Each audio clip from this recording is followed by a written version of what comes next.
They're here, Commander. And I, for one, am grateful that they are. Told you've been busy since our paths last crossed at the Gimlet Dark. Not that I understand half of it. When the Scions spoke of other worlds, I'd struggled to describe what I pictured. Mayhap things would seem clearer were I to hear the tale from your own lips. But I'm afraid the situation will not afford us that luxury. I trust you two require no introduction. We meet again, hero of Eorzea.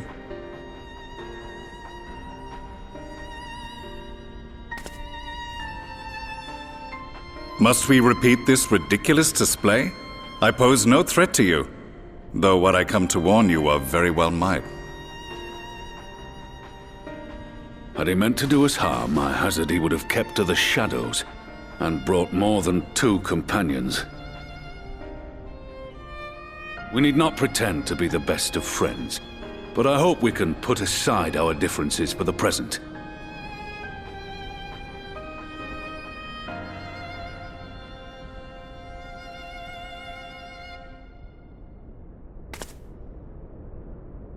As you are doubtless aware, Sir Estinian and I cooperated to rid the world of Black Rose in your absence. Our journey together took us as far as the Imperial Palace, where we witnessed Emperor Varus meet his death at Xenos' hand.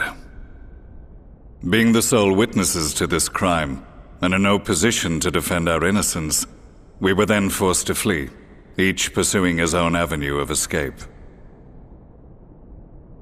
When we were later reunited, Estinian claimed to have encountered an unfamiliar kind of machina during his flight, but to me his description seemed anything but, and upon further investigation I found that I was right.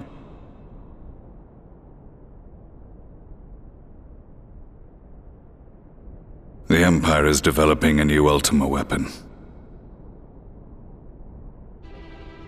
What, that Allagan monstrosity, created to vanquish primals, with which you yourself once thought to conquer Eorzea? The same. In my foolishness, I sought to harness its power, and became the Ascian's pawn in so doing. But you know as well as I how that tale ended. The weapon itself, excavated from beneath this very city, was destroyed ere we could fully unravel its secrets, and that should have been the end of it.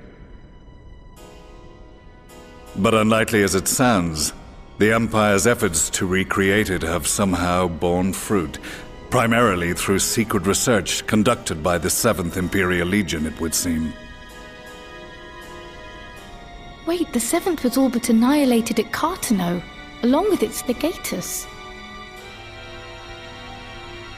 Indeed, few survived. The 7th, as it is now, has little in common with the Legion led by Vandanus, and its leadership has changed hands several times since. Precisely how this project has continued despite such turmoil, and under whose auspices, remains a mystery.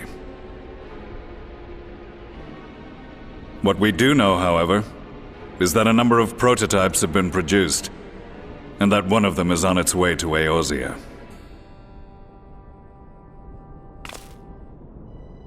We attempted to stop it, but it was all we could do to slow its progress, so we resolved instead to bring you warning. And right glad are we that you did, though it soundly dashed our hopes that tensions might ease at last. As it is, we've begun to strengthen our presence in the Gimlet Dark, and are assembling a force to meet the coming threat. A force with you in its vanguard, I hope. Before you say anything, I know full well you have pressing concerns of your own. Your comrades remain in peril, and I would not ask you to forsake them. But the fact remains that you, and you alone, have faced the Ultima weapon, and emerged victorious. We need you. And so, when the time comes, if your comrades can spare you, I bid you lend us your strength. I've assigned an officer to await your word.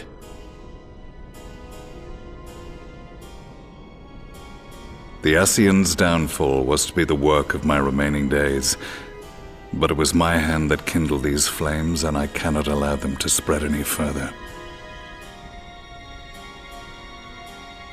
I will do what I must to see this mistake consigned to history once and for all, even if it means begging your aid.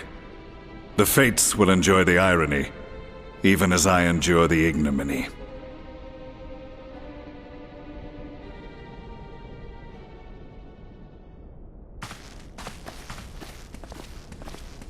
I too shall make for the border and offer my skills, meager though they seem in such company. Mayhap we shall meet there anon.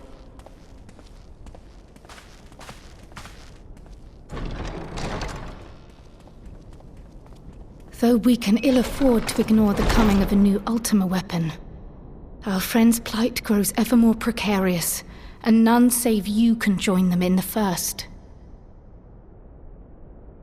I only hope you are not forced to make a choice.